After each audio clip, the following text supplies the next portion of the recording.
Bajo la luz fantasma de la mazmorra virtual, donde el aire olía a piedra húmeda y tensión reprimida, el equipo número 50 contemplaba el rango 6 que flotaba en sus dispositivos. Un número que, para Soujiro, era una mancha de luz inesperada en la oscuridad de su historial en la guarida, un parpadeo de esperanza que lo dejaba estupefacto.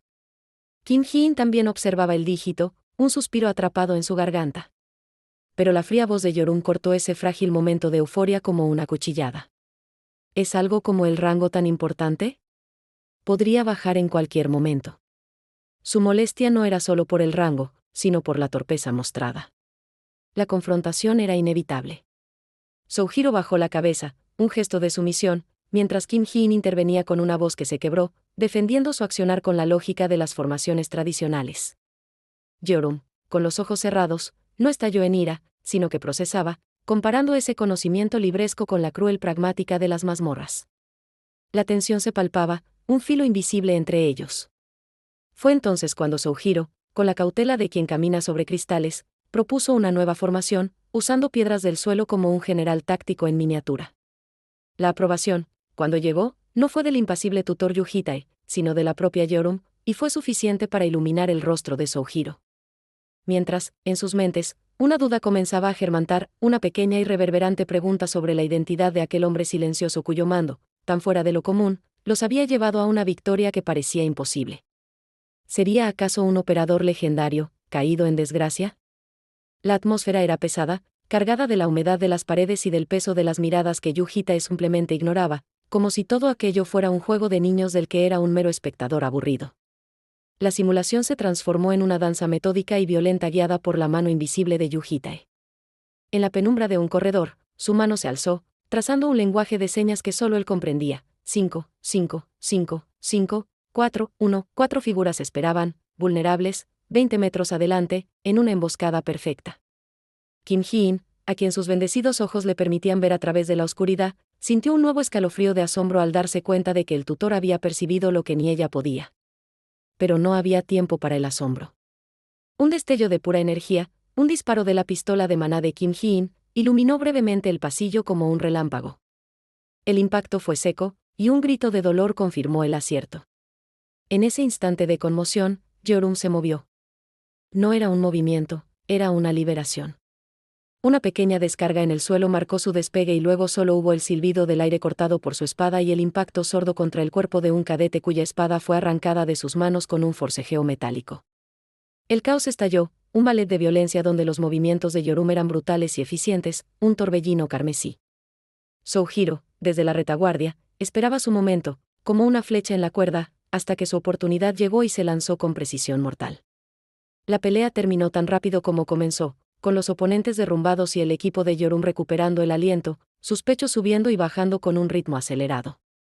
Yujitae, impasible, ya les indicaba con un gesto que era hora de moverse.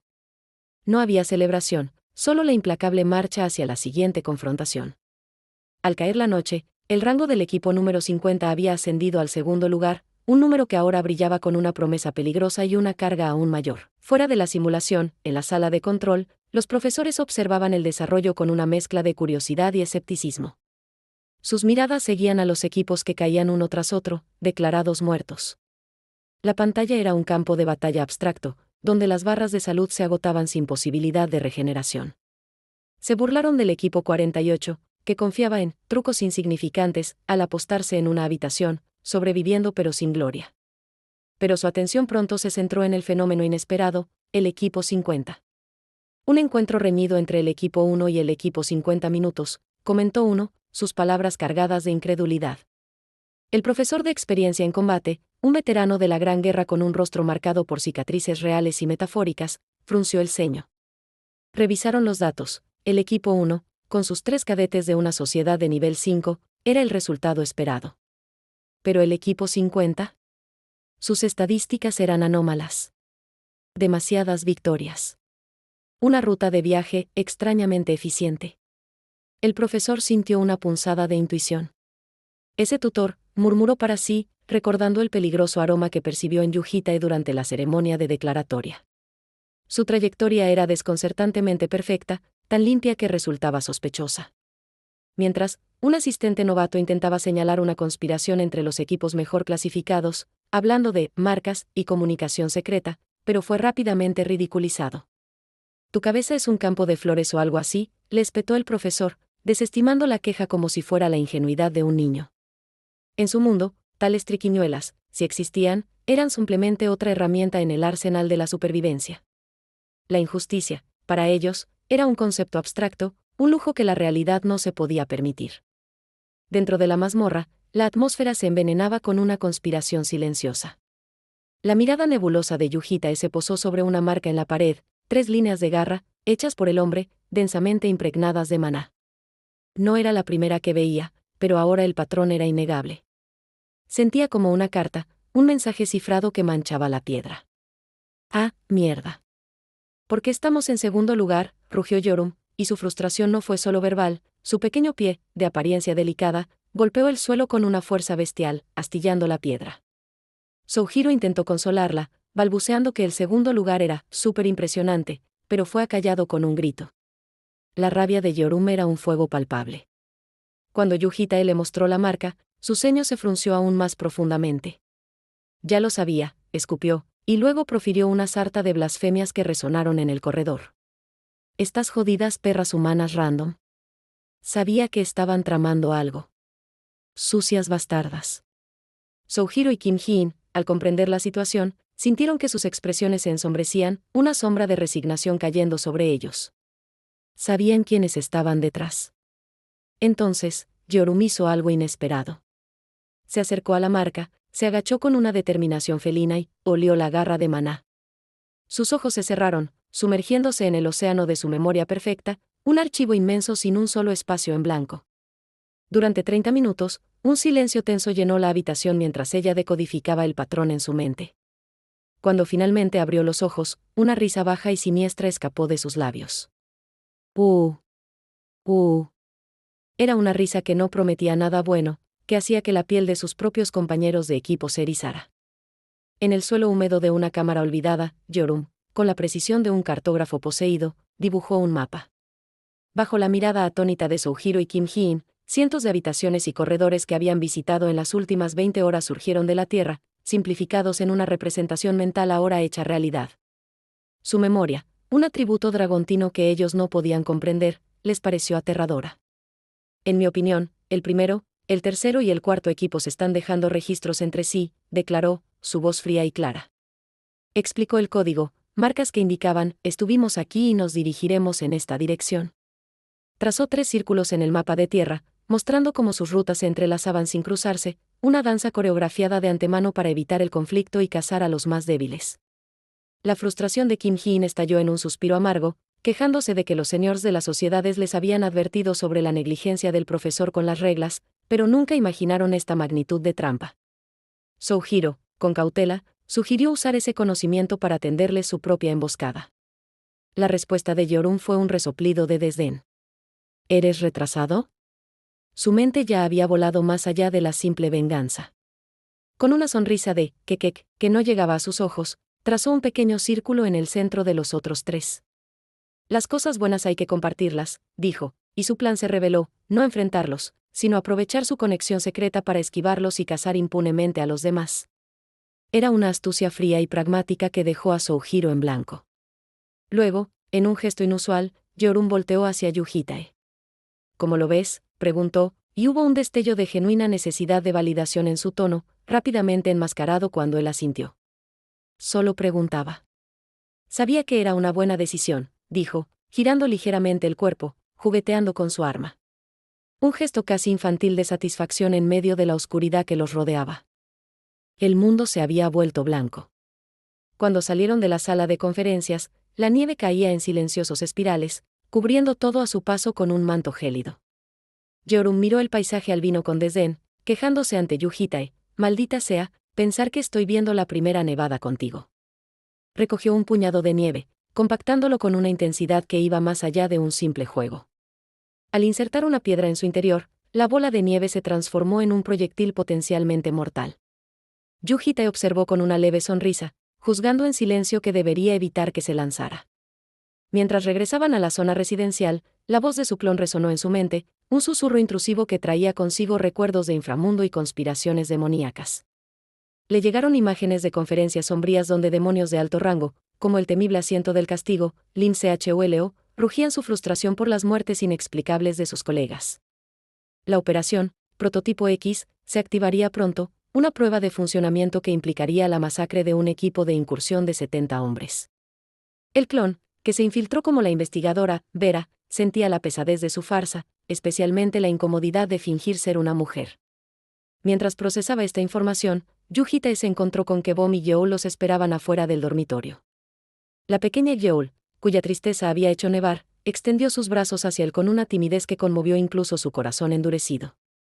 Al cargarla, la nieve cesó, como si sus emociones hubieran encontrado por fin el calor que anhelaban. Una inquietud oscura se apoderó de Yu-Hitae, una nostalgia venenosa por los días en que el alcohol podía nublar su mente. Compró whisky añejo, 10 botellas que chocaban entre sí como tumbas en una bolsa de cuero. En su habitación, bebió solo, reduciendo deliberadamente su metabolismo para sentir el ardor del licor recorriendo sus venas. La luz de la luna se filtraba por la ventana, iluminando a un hombre que cargaba con el peso de 100 años de recuerdos. Había aprendido que el consuelo era una ilusión y la comprensión, un espejismo. Él era un regresor, un bucle cerrado, y el alcohol ya solo era un capricho vacío. Justo cuando la cuarta botella estaba a punto de abrirse, la voz de su clon irrumpió en su intoxicación, expulsando instantáneamente el letargo de su cuerpo. Los recuerdos transmitidos revelaban los movimientos finales, el equipo de incursión, el prototipo X, todo convergía en una misión inminente. Al salir de su habitación, se encontró con Bom. Sus ojos color aceituna lo enfrentaron desde la penumbra del pasillo. ¿A dónde vas?, preguntó, y su tono no era de curiosidad, sino de certeza. Ella había visto algo a través de la providencia, algo que la obligaba a detenerlo, a suplicarle que no fuera solo. La confrontación fue tensa. Yu-Hitae, con una irritación creciente, le ordenó que se hiciera a un lado, llegando a amenazar con atarla a una silla. Pero Bom fue implacable, abrazando su cintura con una fuerza desesperada.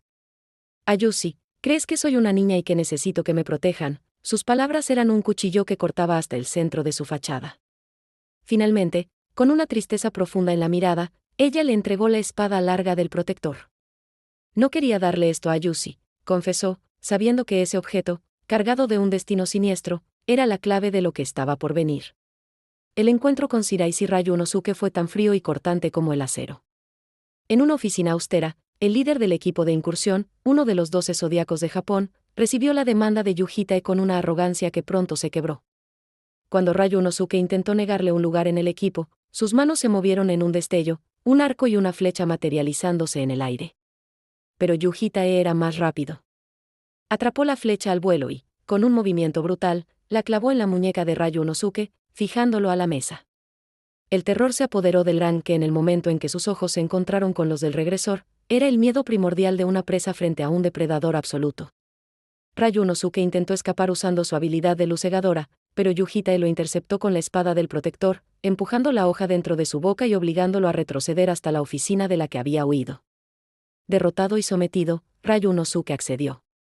Fue entonces cuando el clon, disfrazado de la anciana Vera, entregó a Yu-Hitae el documento con los perfiles de los 71 miembros del equipo. Yu-Hitae los revisó con desapego, hasta que llegó a la última página. Y entonces, el tiempo se detuvo. Asaet Byul. El nombre golpeó su conciencia como un martillo. Su antiguo amor, la mujer a la que había matado con sus propias manos en una repetición pasada, estaba aquí, nombrada como el prototipo X. El reloj antiguo, X, en su interior estalló en una cacofonía de alertas, leyendo una hostilidad extranjera que venía desde el otro lado del horizonte de la providencia. Ella se había convertido en un demonio, y un fragmento de memoria sobre él, el regresor, alimentaba su odio. Algo o alguien, desde fuera del tiempo, estaba manipulando los hilos de su destino, convirtiendo su pasado en un arma contra su presente. En lo muy profundo del abismo, 3, el océano de Eteia era un mundo de aguas densas y arrecifes traicioneros. El equipo de incursión avanzaba sobre la superficie, su maná solidificando el agua bajo sus pies. Yu-Hitae se mantuvo cerca de Asaet Byul, cuyo cuerpo estaba completamente encapsulado en una armadura de metal que ocultaba cualquier rastro de la mujer que una vez conoció. Espero su cooperación, dijo ella con una voz que, aunque diferente, portaba un eco fantasmal de su antiguo ser.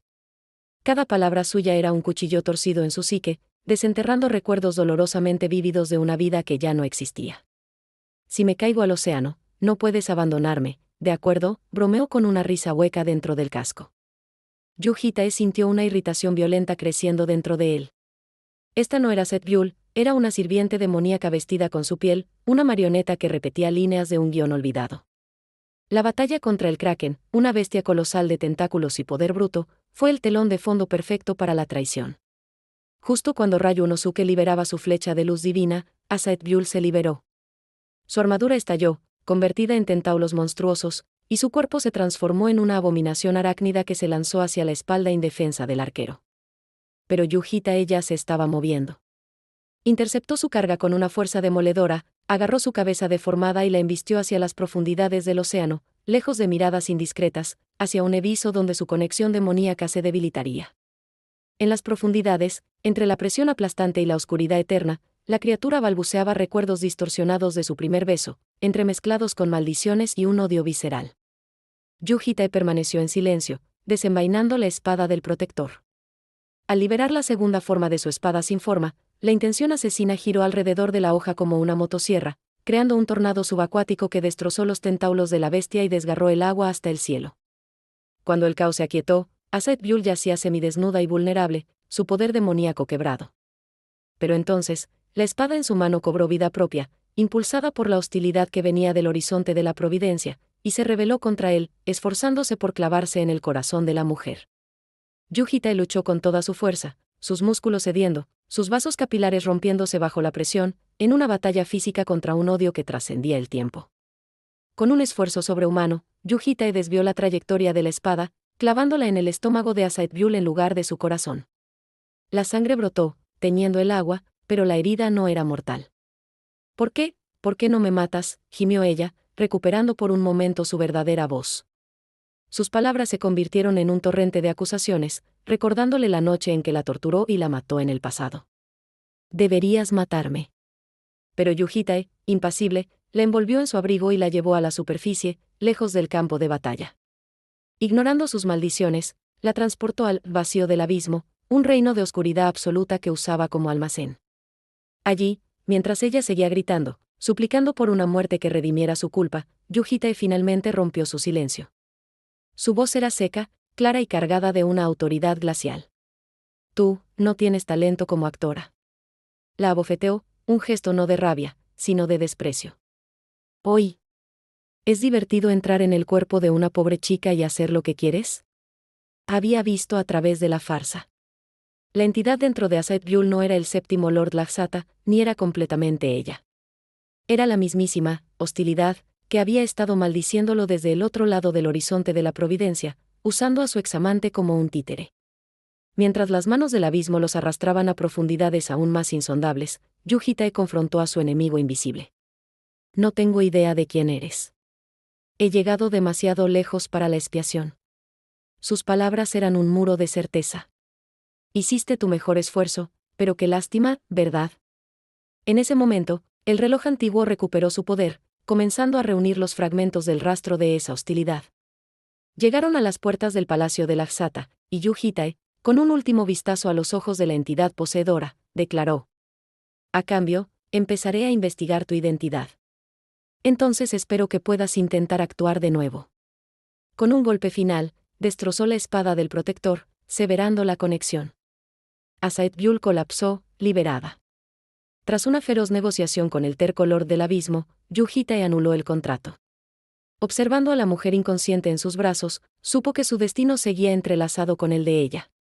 Ahora, ella sería la brújula que lo guiaría hacia su verdadero enemigo, la sombra hostil al otro lado del tiempo. En la quietud de la medianoche, el regreso de Yu Hitae al dormitorio encuentra una escena de fragilidad y vigilancia. Yeol duerme profundamente en el regazo de Bom, anidada en el alféizar de la ventana como un jarrón de porcelana bajo la luz lunar. Bom, con su habitual mirada impasible, sostiene a la pequeña dragón azul mientras observa a distancia el cuerpo herido de Seth Buell, una presencia ajena que perturba la frágil ecología de su guarida.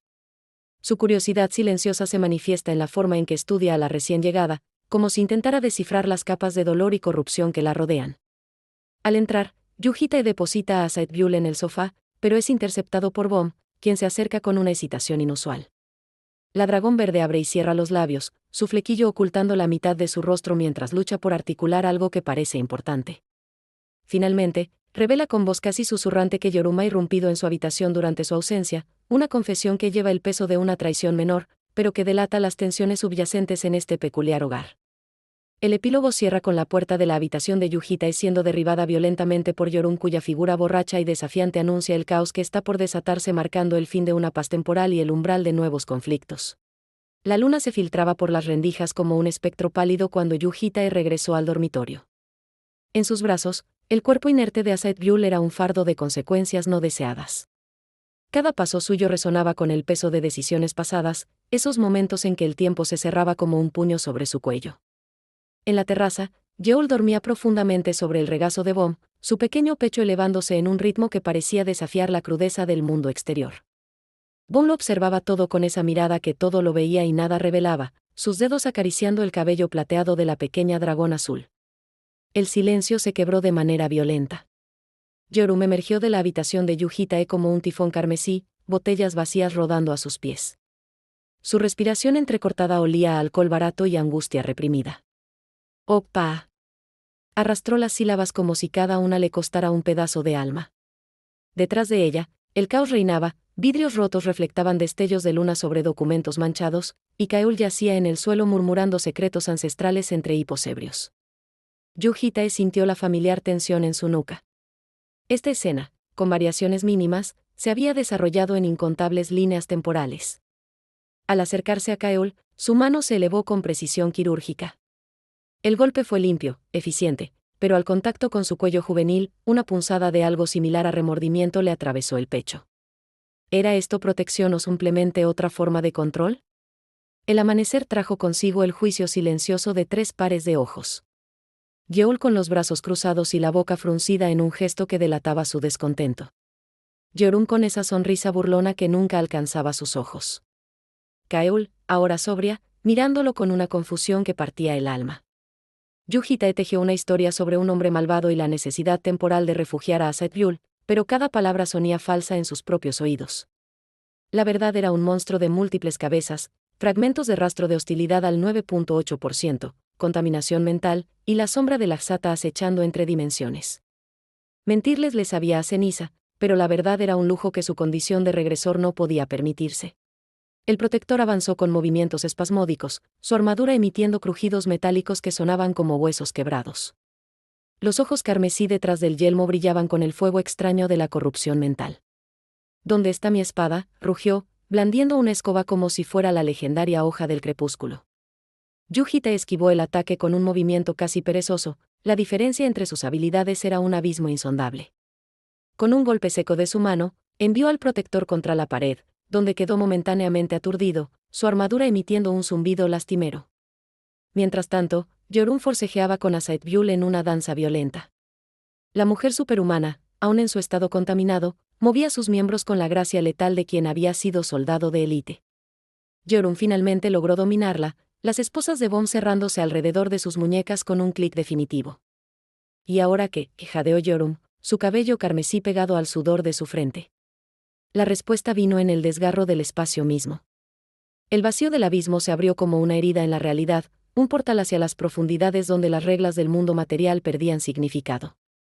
Yeol, que había estado observando desde el umbral con ojos como platos, emitió un temblor apenas perceptible. Cuando Yujita la tomó en sus brazos, su pequeño cuerpo se estremeció como una hoja en el viento. El descenso al laberinto fue un viaje a través de capas de existencia, donde la oscuridad tenía peso y la gravedad jugaba caprichos con la percepción. Yorum intentó desafiar la arquitectura sobrenatural del lugar, sus intentos de escalar las paredes resultando en frustración cuando éstas crecían hacia el infinito. Solo la espada sin forma de Yujita podía cortar a través de esta realidad alterada, cada incisión en el muro era un recordatorio de su naturaleza anómala. En la plaza central, las quimeras de BM los esperaban como pesadillas vivientes. Criaturas con cabezas de cabra que balaban prámisis de muerte, colas de serpiente que silbaban maldiciones ancestrales.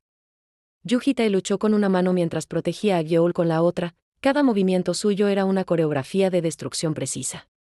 Yorum observaba, fascinada y humillada por la brecha abismal entre su poder y el de él, sintiendo por primera vez la punzada de la envidia mezclada con una admiración que le quemaba las entrañas. El taller de BM era una catedral consagrada a la transgresión de los límites naturales. Tubos de vidrio serpenteaban entre incubadoras donde miembros palpitantes se retorcían en soluciones amnióticas de un color verde enfermizo. Corazones aislados latían con ritmos discordantes, colgados como frutas grotescas en un árbol de pesadilla. BM himself estaba encorvado sobre una mesa llena de planos anatómicos, botellas vacías de vodka testimoniando sus noches en vela.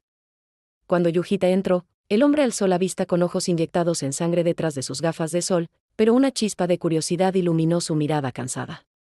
La negociación comenzó como un duelo de voluntades, pero pronto se transformó en una demostración de poder. BM, acostumbrado a ser el depredador ápice en su territorio, subestimó la naturaleza primordial de su visitante. Cuando Yujita comenzó a destruir metódicamente sus incubadoras, el científico quimera experimentó algo que había olvidado: pánico verdadero. Sus creaciones, años de investigación obsesiva, se hacían añicos en segundos. «Detente», suplicó finalmente, la soberbia drenándose de su voz como sangre de una herida abierta. Yujita exigió el uso de la habitación interior. BM, derrotado no solo en cuerpo sino en espíritu, accedió con la condición de recibir el alcohol de Arandot. Cuando Yujita le entregó la botella, los dedos de BM temblaron al sostenerla como si contuviera la esencia misma de su juventud perdida. Ese licor era un pedazo de su pasado, un aroma de un mundo que creía perdido para siempre. ¿De dónde?, comenzó a preguntar, pero Yujita ya se volvía para irse, su silueta desapareciendo en los corredores del laberinto como un fantasma. Algunos misterios, sabía BM, no estaban destinados a resolverse, solo a atormentar las noches en vela con preguntas sin respuesta. Mientras ocurría la confrontación en el taller, fuera se desarrollaba un drama de escala menor pero igual intensidad. Yorum intentaba persuadir a Gyoul con la desesperación de quien anhela presenciar un momento histórico. Solo un vistazo, insistía, pero la niña azul permanecía inmutable como un guardián esculpido en hielo milenario.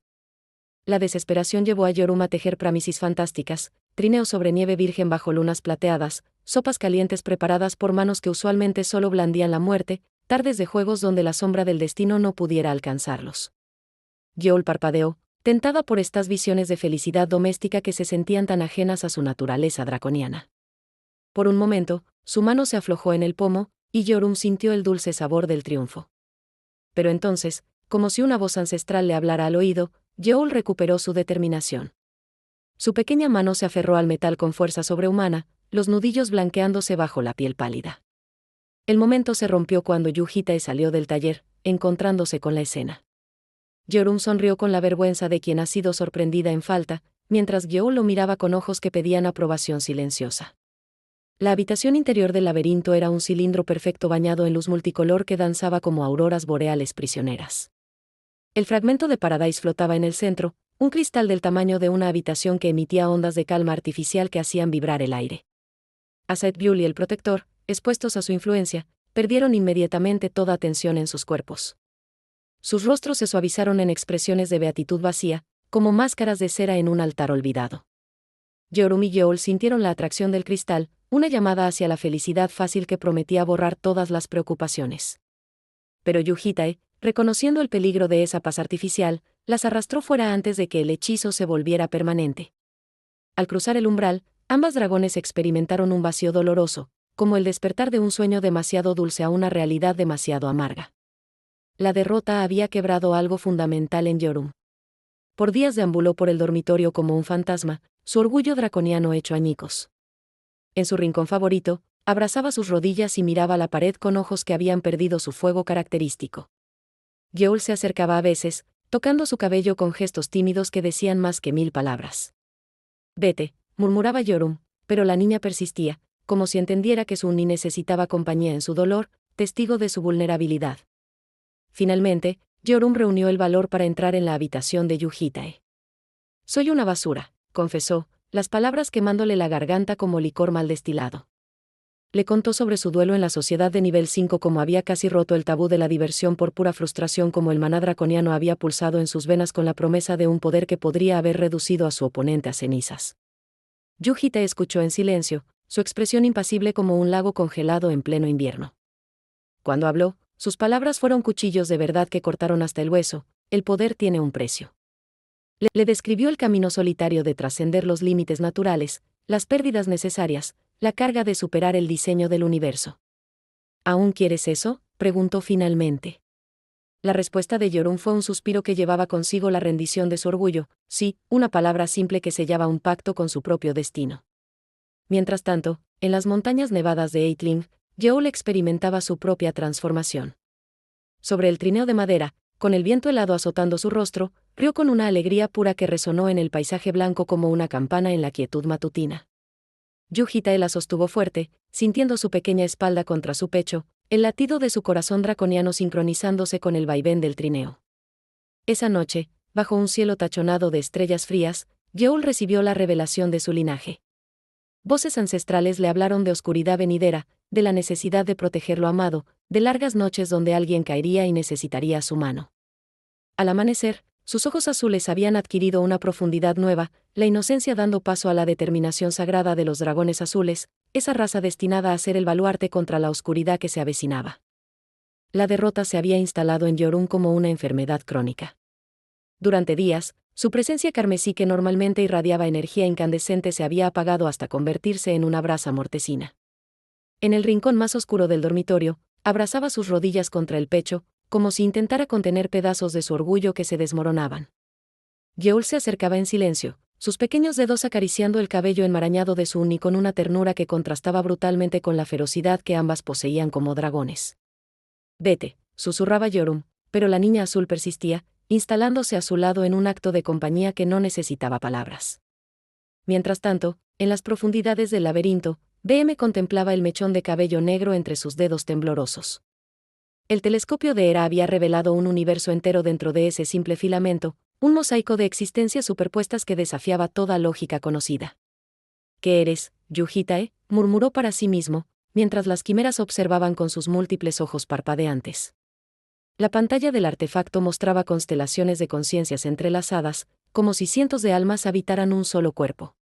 BM sintió que el suelo de su certeza se abría bajo sus pies. Durante años había jugado a ser Dios con carne y hueso, pero lo que veía ahora era algo beyond toda su comprensión. Al mismo tiempo, Yeol comenzaba a manifestar los primeros signos de su transformación. Donde antes había una niña tímida que se escondía detrás de las faldas de Bom, ahora emergía una vigilante silenciosa. Sus ojos azules, antes llenos de inocencia curiosa, ahora escudriñaban cada rincón con intensidad sobrehumana. Cuando un ciervo apareció en su camino durante el regreso de las montañas, Yeol se interpuso entre la bestia y Yu Hitae con un gruñido bajo que no parecía poder salir de una garganta tan pequeña. El animal, sintiendo el peso ancestral en esa mirada, huyó despavorido. Yu Hitae observó el cambio con preocupación mezclada con orgullo. La revelación estaba cumpliendo su propósito, forjando una protectora donde antes solo habitaba una cría. La noche envolvía el campamento con su manto de estrellas frías. Yeol, acurrucada junto a Yu Hitae, observaba cómo los fideos instantáneos burbujeaban en la olla como si contuvieran los secretos del universo. Cuando Yu Hitae le sirvió el caldo humeante con un «aquí tienes», una sonrisa de pura felicidad iluminó su rostro. Era la materialización de la promesa que Yorum le había hecho en el laberinto, y en ese momento, Yeol sintió que el mundo era perfecto. Comió con un apetito draconiano que sorprendió incluso a Yu Hitae, 25 paquetes desapareciendo en su estómago como si fueran migajas. Después, mientras Yu Hitae revisaba los recuerdos de su clon, Yeol jugueteaba con un mechón de su cabello.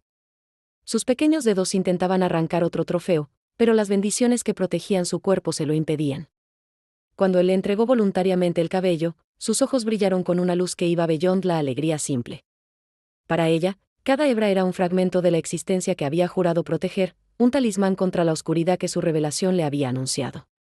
Esa misma noche, mientras Yeol dormía, su cuerpo comenzó a levitar rodeado por círculos mágicos ancestrales. Yu Hitae observó cómo la sangre draconiana dentro de ella despertaba, comunicándose con generaciones pasadas. En su sueño, Yeol navegaba océanos de luz y sombra, donde una voz que sonaba a montañas antiguas y mares profundos le hablaba de noches largas y caídas inevitables. «Protege», resonó en su ser como un mandato divino. Al despertar, algo fundamental había cambiado en su expresión. La niñez había retrocedido para dar paso a la determinación de quien conoce su destino. La consulta tutorial llegó con la formalidad burocrática de la guardia, pero se transformó en 4 actos reveladores de carácter. Yorum entró primero en la habitación de Yu Hitae con la dignidad herida de un guerrero derrotado. Se sentó en su cama, abrazando sus rodillas como si buscara consuelo en su propio cuerpo. Soy una basura, admitió, las palabras habiendo a hiel en su boca. Confesó cómo había estado a punto de romper el tabú de la diversión, de revelar su verdadera naturaleza por pura frustración. Yu Hitae le habló entonces del precio del poder, de los sacrificios necesarios para trascender los límites naturales. Cuando él aceptó entrenarla, Yeorum sintió que una puerta se abría hacia un futuro que siempre había anhelado pero temido. Kaeul llegó después, sus coletas doradas balanceándose con energía juvenil. Su vida en la academia era sorprendentemente normal, amigos, estudios, paseos con Bom. Pero cuando mencionó su deseo de unirse a una expedición, Yu Hitae sintió una alarma sonar en su mente. La idea de que la pequeña dragón dorada se aventurara fuera de su protección lo llenó de un temor irracional. Prometió considerarlo, sabiendo que tendría que investigar cada detalle antes de permitirlo. Bom fue la más desconcertante. Al sentarse en sus rodillas sin permiso, invadió su espacio personal con una naturalidad perturbadora. Sus preguntas sobre cómo acercarse a él estaban cargadas de una perspicacia que traspasaba capas de defensas emocionales. Cuando Yu Hitae retrocedió instintivamente, ella sonrió como si hubiera confirmado una teoría largamente sostenida. Cuando me acerco, te alejas, observó, y en esa simple frase había todo un tratado sobre la dinámica entre ellos. Yeol, la última, no dijo una palabra durante su consulta. Solo se sentó en la cama con una sonrisa beatífica, sus ojos azules mirándolo con una devoción que casi resultaba física en su intensidad. Yu Hitae escribió en su informe, parece estar de buen humor, una subestimación cómica de la transformación que estaba ocurriendo ante sus ojos. Los preparativos para el asalto a Melicia Masquerade se desarrollaban en múltiples frentes. En la guardia, Wei Yan sonreía para las cámaras con la confianza estudiada de quien sabe que tiene ases escondidos en la manga. Estoy confiado, declaró, y los periodistas corrieron a registrar la frase que se convertiría en titular. Detrás de escena, sin embargo, su asistente Kwok Pan-wei temblaba con el recuerdo fresco de sus dedos amputados. La organización indetectable estaba desesperada, y la desaparición del prototipo X había desatado una cacería donde Yu Hitae era el premio. Hashimoto, la asistente de Kwok, observaba todo con ojos que veían más de lo que revelaban. Cuando su superior, llevado por la ansiedad y la necesidad de confidencia, le reveló que 2 demonios nivel desastre y 1 nivel catástrofe asistirían a Melicia, ella asintió con adecuada sorpresa. Pero en su mente, ya estaba transmitiendo la información a través de canales que Yu Hitae había establecido mucho tiempo atrás. El juego de espías alcanzaba nuevos niveles de peligro, con piezas que se movían en la sombra mientras los discursos públicos se desarrollaban bajo reflectores. Esa misma noche, Yu Hitae se preparaba para su propia misión. Al ponerse el traje formal, se transformó ante los ojos asombrados de Kaeul y Yeol. «¿Te ves bien, Ayushi?», exclamó Kaeul, mientras Yeol lo observaba con admiración silenciosa. Cuando Bom lo esperaba fuera del dormitorio, su propio vestido rojo de noche creaba una imagen tan impactante que hasta Yu Hitae, normalmente inmune a tales cosas, sintió que necesitaba modificar su respiración. «¿Me queda bien?», preguntó ella, y su posterior sonrojo al recibir un cumplido mostró una vulnerabilidad que rara vez permitía ver. Kioto los recibió con su elegancia ancestral y sus luces modernas. El Hotel Ario Carlton se elevaba como un santuario de lujo, sus ventanas reflectando el río Kamogawa como ojos que vigilaban la ciudad. Bom observaba desde la dimensión alternativa, sus pupilas verdes escudriñando cada detalle de seguridad. «Sería difícil entrar sin acreditación», murmuró, pero Yu Hitae ya tenía un plan en movimiento. En un callejón cercano, un oficial de policía local esperaba en su automóvil, su determinación palpable incluso a distancia. Este hombre había pasado 2 años rastreando a un demonio, sin saber que estaba a punto de enfrentarse a una entidad nivel desastre. Yu Hitae se acercó sigilosamente, y con un golpe nifeant preciso, dejó al hombre inconsciente antes de tomar su tarjeta de invitación. Bom observó la escena con una mezcla de horror y fascinación, la eficiencia brutal de Yu Hitae siempre la dejaba simultáneamente impresionada y perturbada. Dentro del hotel, el lujo era un arma psicológica. Cristales de Swarovski reflectaban luz calculada para cegar, fragancias de flores raras nublaban los sentidos, y la música de cuerdas creaba una ilusión de paz que enmascaraba la violencia latente. Cuando Hasegawa se acercó, su aroma dulce y modales pulidos eran tan perfectos que resultaban obscenos. Bom, actuando como la secretaria Aru, desplegó una actuación social tan impecable que hasta Yu Hitae se sintió ligeramente impresionado.